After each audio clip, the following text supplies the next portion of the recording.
Hi, I am Levi Johnny Griffin, host of Word Today and founder, and this is my beautiful wife and co-host. Portia Griffin. And we're talking about Genesis chapter 17.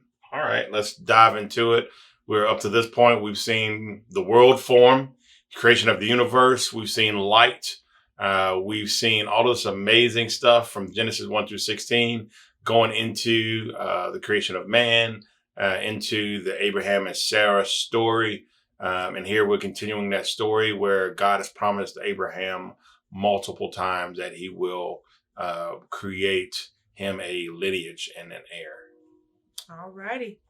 And we got a different camera setup. I got to remember to look into the camera and not into the monitor next to the camera. So bear with us, y'all. Bear with us. We're trying to improve every time. All right. Genesis 17, verse 1. When Abram was 99 years old, the Lord appeared to him again and said, I am God, all powerful. If you obey me and always do right. Verse 2, I will keep my solemn promise to you and give you more descendants than can be counted. Okay. So here we see a couple different, really, really unique things. Thank you, baby. One, we're seeing that God is reaffirming his promise. Now, God has made this promise to Abraham. I think this is like the fourth time. He made it to him once again, I think in chapter 15, if I'm not mistaken. He made it to him on the way to near Bethel, basically on his journey to Egypt. And that's where he built an altar. After they came out of Egypt, he made him the promise again. He made it to him yet again. So this is, I believe, like the fourth time. Leave a comment if it's like the fifth time, but I believe it's like roughly the fourth time where God has made him this promise that, hey, I'm going to give you descendants. Now, Abraham is 99 years old. Keep this in mind. 99 years old. So as a man that's nearly 100, hearing this promise that, hey, man, you're going to be a daddy. Like, dude, God, I'm 100. Are you kidding me? So he's hearing this again, and his response is kind of typical, I believe, of someone that is that old, that is trying to, have children, or was in his younger days, and younger being 80. So I think his response is kind of typical of anyone that feels like, hey, man, I'm 100. My game is played. It's over for me. Let Ishmael have it. So here we go. Of course, ladies, I'm thinking of the female who has to actually push this baby out. Sarah is in her 90s as well. Maroon. You're going to find out. Oh, okay. Bless the Lord. Verse 3, Abram bowed with his face to the ground, and God said, verse 4 through 5, I promise that you will be the father of many nations. So now I'm changing your name from Abram to Abraham.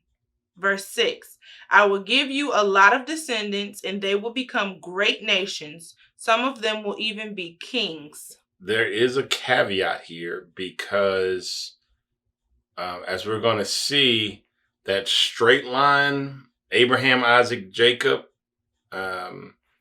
Joseph, is not so straight. We're going to see where there are 12 tribes of Israel, but there are also going to be 12 tribes of Ishmael.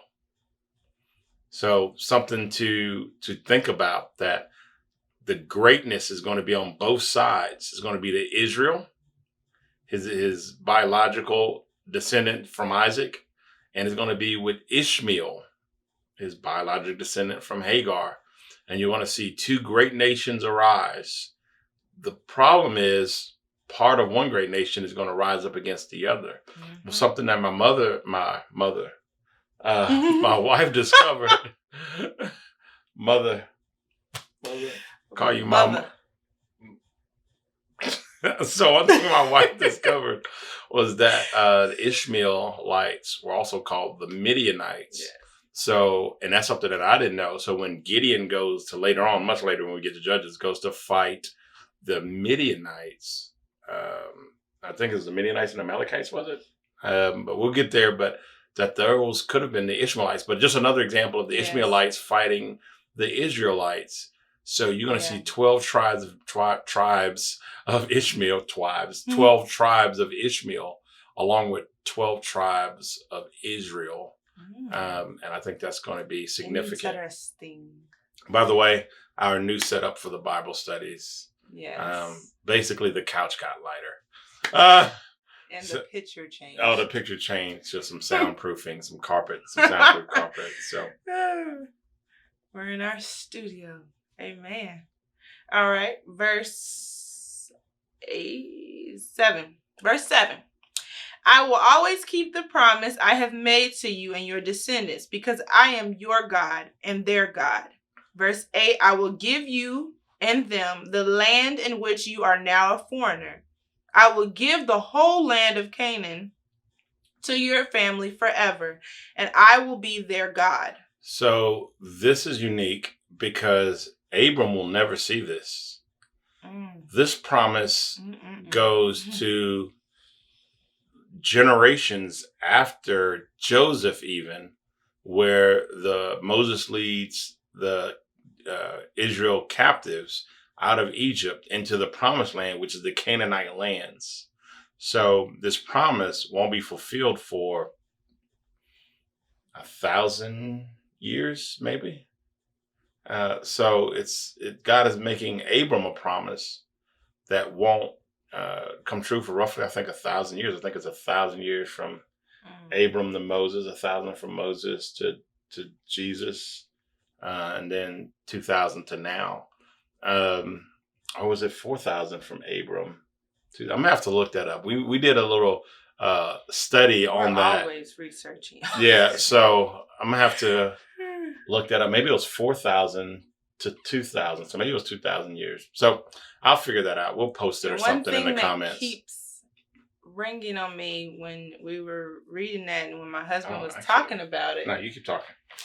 He gonna look it up. Is that this promise was not necessarily for Abram at his time, which means once he's gone, this promise will still be there. And there's incidents where the Lord reminds even his sons the promise once we get further into Genesis. So it puts up this question that, well, not even a question, more like a statement that some things that the Lord has you pressing to get accomplished in this lifetime is not for you. A lot of the things that you're going through to press for example, it talks about a father leaving behind a legacy. A lot of this Nomega, our company that we're doing, we are pressing to get things done with it and build the foundation. And we're going to push it as much as we can push it in this lifetime. The future of it, though, is not necessarily in our hands. It's to our children's hands. Mm-hmm. So a lot of the things that you're pressing to get accomplished in your lifetime is for your kids. And so it's having that mindset to not be selfish. Like, well, I'm not going to enjoy this in my lifetime anyway, so why should I keep pressing? It's for your children. Because you would have wanted your parents to leave you something, right? So you want to always be pressing the mark and keeping that mindset that what you're going through right now, what you're pressing hard to accomplish and create, to build, if it's just the thought of it and you making that thought known without the family, plant that seed so that it grows. Thank you. Yep, it was 2,000. The seed. The seed. Quick, baby. Hey, CED doc. So it has Abraham at roughly 2000 BC and Moses at roughly 1290 to 1000 BC. So 1,000-year difference. So roughly 1,000 years before that promise would be realized. Yes. Boom. All righty. Quick draw McGraw had to pull that out of there. Came in at the right time. Lord gave me something to say. He was looking it up. Amen. All right. Verse 9. Abraham, you and all future members of your family must promise to obey me. Verses 10 through 11, as the sign that you are keeping this promise, you must circumcise every man and boy in your family. Verse 12 through 13, from now on your family must circumcise every baby boy when he is 8 days old. You must even circumcise any man or boy you have as a slave, both those born in your homes and those you buy from foreigners. This will be a sign that my promise to you will last forever. Okay. Wow. So God is saying, I'm giving you a promise. So my pastor always says that there is a promise that comes with an instruction.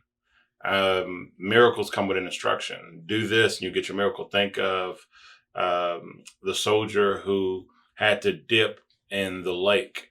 I think it was like 7 times. It was Elijah, I think, or Elisha told him, and he thought it was too simple. The leper? Yeah, I think he had become a leper. And he had like a skin disease or something, yeah. And he told him to.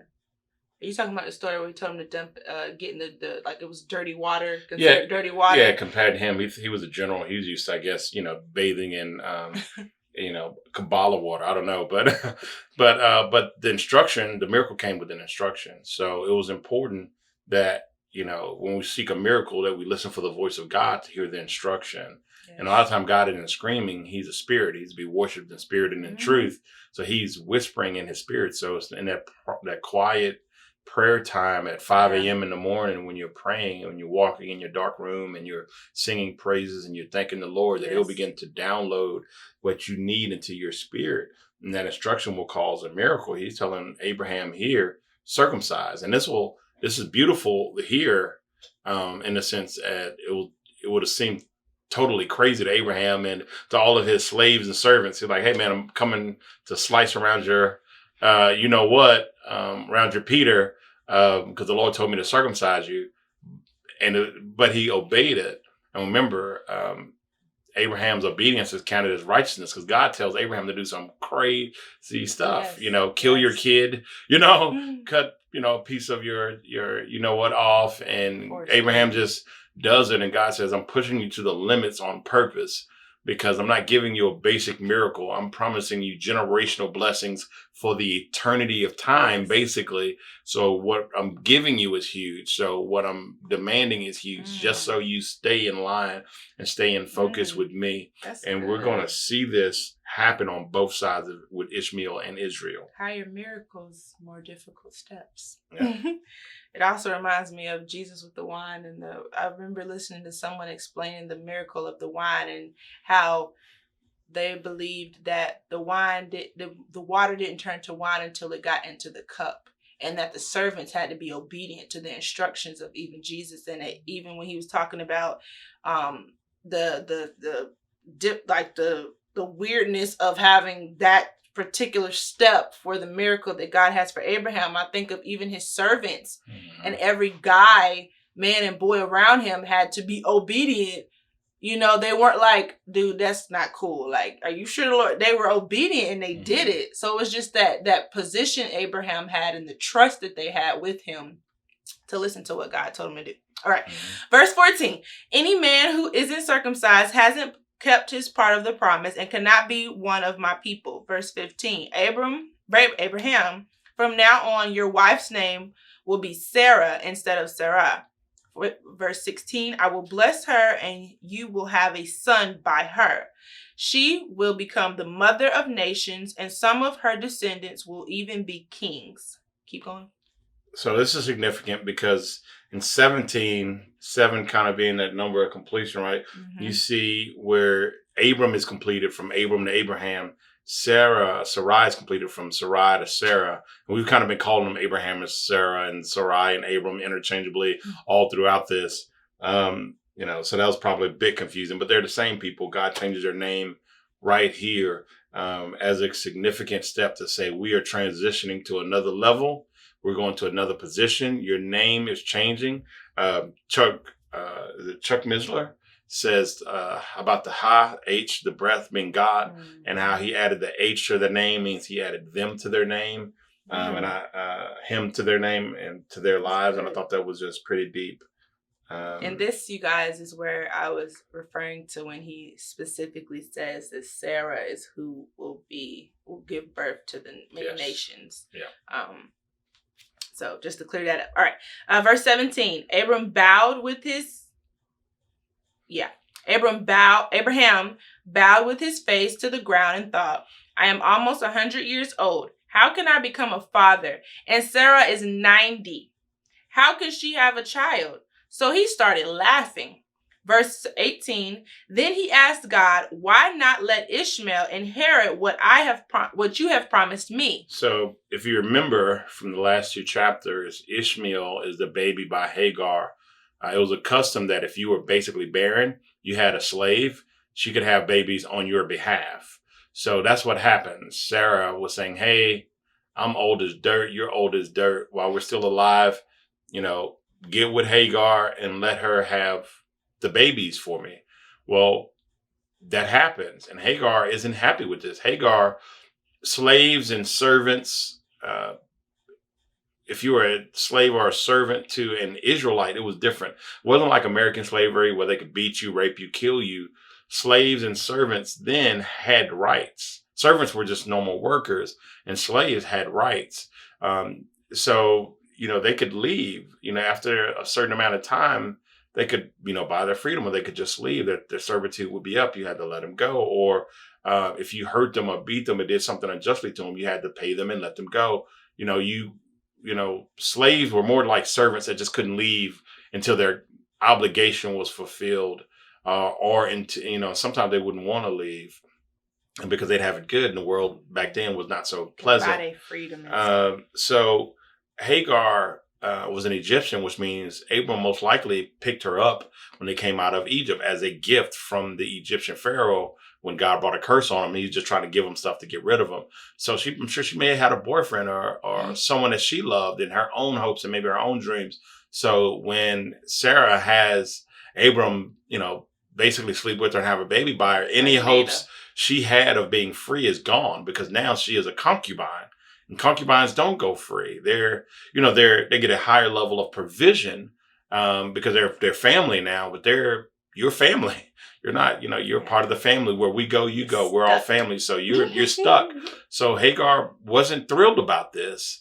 And she begins to treat, as a concubine, she begins to treat the wife who basically made her a concubine differently. She's also had a baby. And now her baby will be the heir to everything. So she feels like she has status, I'm sure, over Sarah. So not only is she bitter about her lost future, she kind of got a little bit of power now. And Sarah gets upset with this, sends her away. Talk about a demon of your own making. Mm-hmm. She gets set with this, sends her away. The angel brings her back. And now we're here. And Abram is saying, listen, I'm 100, dude. Sarah's 90. Let's just live our future with Ishmael. He's like 13 at this time. Abram had him when he's 86. So it's like, hey, Ishmael's 13. He's a man at this time. He's a man. Let the promise be fulfilled through Ishmael. And God responds like this. Well, I'm going to say what I have to say after we get done.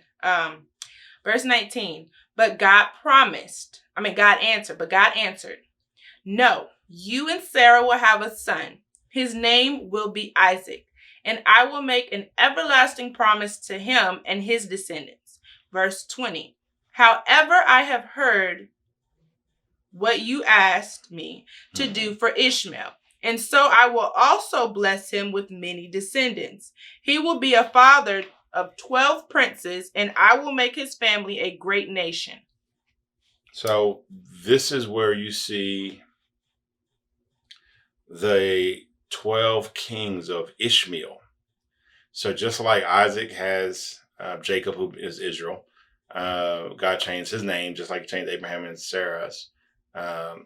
So Jacob is named Israel. So you will see the 12 tribes of Israel, and you'll see the 12 tribes of Ishmael.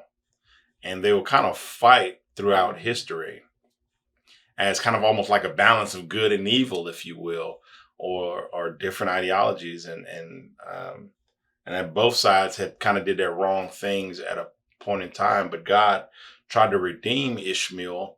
He'll be here 13. So he'll, even with his father, God blesses Ishmael, makes him a great nation. And the Ishmaelites, Midianites, interbreeding, and all those descendants are ranking the millions, and almost, what was it, like 16 million versus almost like 2 billion. So the amount of Ishmaelites versus Israelites is like 1,000 to 1 or something outrageous, whatever, 2 billion versus like 20 million or whatever is throughout the planet. So, according to wherever we got that from, go back and watch that video. I don't know if it's the Pew Foundation, I'm not sure, but just a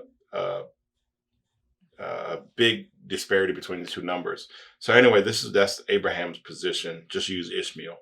And God says, no, I'm going to stick to what I promised. Just because you kind of wavered in your faith, you're the father of the faithful.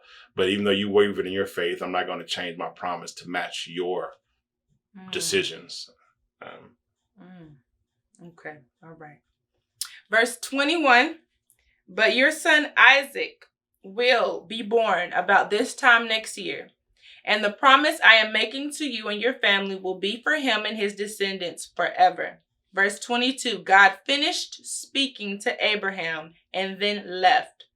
Verses 23 through 27, which is the last of Genesis 17. On the same day, Abraham obeyed God by circumcising Ishmael. Abraham was also circumcised, and so were all the other men and boys in his household, including his servants and slaves. He was 99 years old at the time, and his son Ishmael was 13. And I just want to make a note here about who laughed. Mm-hmm. Because some translation have Sarah, or some places there's Sarah is the one who laughs. The next one is when she laughs too. But I just want to point out, so Sarah laughs next. So I guess when she finds out, she laughs. But I want to let you know that Abraham laughed here too.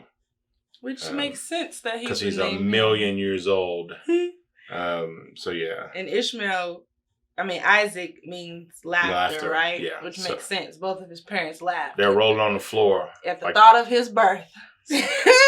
So the take-home point, and we're trying to, the Lord sent us revelation. We don't want to just give education. We don't want to give an encounter. So, the encounter portion here is that God never changes, even when we fail, when we miss the mark, when we try to, God says, I'm going to give you a black horse, and you go, all right, this isn't happening fast enough. Let me go take a white horse and paint it black. I was like, nope, I'm not accepting that. I'm still going to give you what I promised you. Yep. Even when we're not where we need to be, God is still always where he needs to be. Amen. Go ahead. So, as I've probably said multiple times, I've been praying with my prayer partners now. Amen. We're growing. Amen. Growth. God gives increase. Yes. My one of my prayer partners read her devotionals, and what was said in it was it pretty much goes with this. It talked about when you take calm, or for me, I'm going to reverse it. When you add calm, COM, to promise, it's compromise. Am I right? Mm-hmm. So in this situation, it makes me think of how Abraham tried to compromise the promise of what God had already told him. He tried to add the calm to promise. The Lord was like, we're knocking that calm off in this promise like I started with. He tried to compromise with the promise that God gave him. Oh no, God, that seems a little difficult what you're trying to do. Why don't we just do this? This would be so much better. And the Lord's like, no, my way is sufficient. My way is forever. My way is eternal. Your way is present tense right now. Because you don't want to do it. So it just speaks to me with things that we have. Like my baby said, we want you all to experience encounters. And we want to have encounterments with the Lord as well. So with the word, we want to always give you the message behind the word as well to take with you every day. And the message from that, for me and for you, is to stop trying to compromise the promise that God gave you.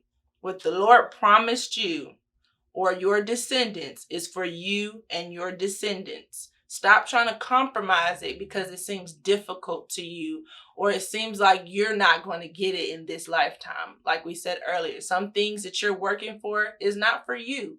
Be okay with that. That's the promise that you have been given. Be okay with that, because any other way, as you see, is not going to work. So the leave away is stop trying to compromise or add calm to the promises that God is giving you. Amen. That's the leave away. Leave away. That's the leave away. That's the leave away. So that's the leave away points. That's the new thing. That's the leave away. Leave away. That's what I'm going to say from now on, too. That's the leave away. So if you leave away with anything, leave away with that. There's a lot to leave away with. There's a lot to leave away with. All right, guys. Like, share, comment as we are transitioning over to YouTube. Just to let you all know. So we will have previews on here and the links to YouTube to go to our Bible studies and everything else we're doing with Word Today as well. But join us on YouTube now. And we'll have information on Facebook too to keep you updated. But take a look at our YouTubes. On there, please subscribe and hit the alert or notification button, which will allow you to continuously get our notifications when we come on or when we post a video. It'll alert you automatically and give you the link to go straight there. So come join us, fam. Peace.